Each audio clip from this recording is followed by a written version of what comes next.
INTUC ఆధ్వర్యంలో ఘనంగా మంత్రి దుద్దిళ్ల శ్రీధర్బాబు జన్మదిన వేడుకలు గోదావరి ఖని జనక్ భవన్లో కె సదానందం నేతృత్వంలో ఘనంగా శ్రీధర్బాబు జన్మదిన వేడుకలు నిర్వహించారు. ఐఎన్టీయూసీ సెక్రటరీ జనరల్, తెలంగాణ రాష్ట్ర minimum wage board chairman doctor B Janak Prasad ముఖ్య అతిథిగా హాజరై దుద్దిళ్ల శ్రీధర్బాబు చిత్రపటానికి పాలాభిషేకం చేశారు. డాక్టర్ బి జనక్ ప్రసాద్ మాట్లాడుతూ, శ్రీధర్బాబు తెలంగాణ రాజకీయాల్లో తిరుగులేని నాయకుడని, ఐటీ పరిశ్రమల అభివృద్ధి, సింగరేణి కార్మికుల సమస్యల పరిష్కారం, కాంట్రాక్ట్ కార్మికులకు లాభాల వాటా అందించడంలో ఆయన పాత్ర అసాధారణం అని అన్నారు.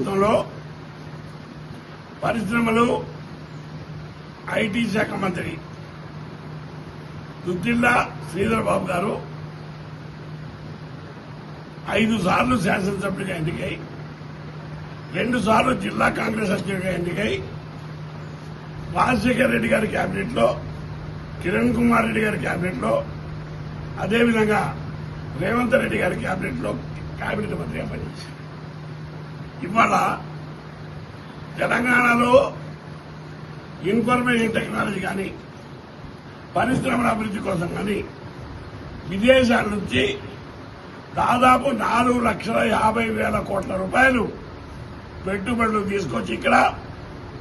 2 లక్షల మందికి ఉద్యోగాలు ఇచ్చే విధంగా పరిశ్రమల ఐటీ శాఖను తీర్చిదిద్దిన గొప్ప వ్యక్తి శ్రీధర్బాబు గారు. ఇక మన తెలంగాణకి సింగరేణి కాలేజ్ ప్రాంతానికి వస్తే, సింగరేణి కార్మికుల విషయంలో ఎవ్వరూ తీసుకున్నటువంటి శ్రద్ధ శ్రీధర్బాబు గారు తీసుకొని కాంట్రాక్ట్ కార్మికులకు 5,000 రూపాయల బోనస్, మరుసటి సంవత్సరం 5,500 రూపాయల బోనస్, నిన్న కాక మొన్న గవర్నమెంట్ని పిలిపించి సింగరేణి కాలేజ్ కార్మికుల సమస్యలు, ప్రధానంగా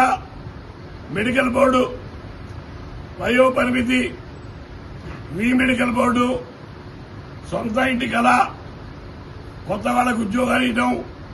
పాత వాళ్ళకి ఆర్డర్లు ఇవ్వడం, ఇన్కమ్ ట్యాక్స్ పెర్మిట్ తీసేయడం,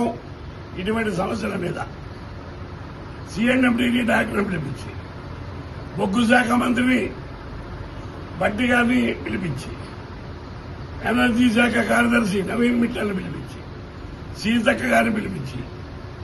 ఈ బొగ్గు గని కార్మికులు కాంగ్రెస్ ప్రభుత్వం ఆటంలో కీలక పాత్ర వహించారు. 11 మంది శాసనసభ్యులు పిలిపించారు.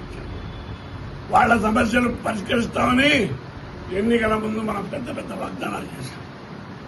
ఆ వాగ్దానాలు నిలుపుకోకపోతే రానున్న రోజుల్లో కాంగ్రెస్ పార్టీ ప్రభుత్వం స్థాపించడంలో గడ్డు సమస్య ఏర్పడుతుందని చెప్పి ఒప్పించి, సాధ్యమైన తొందరలోపలనే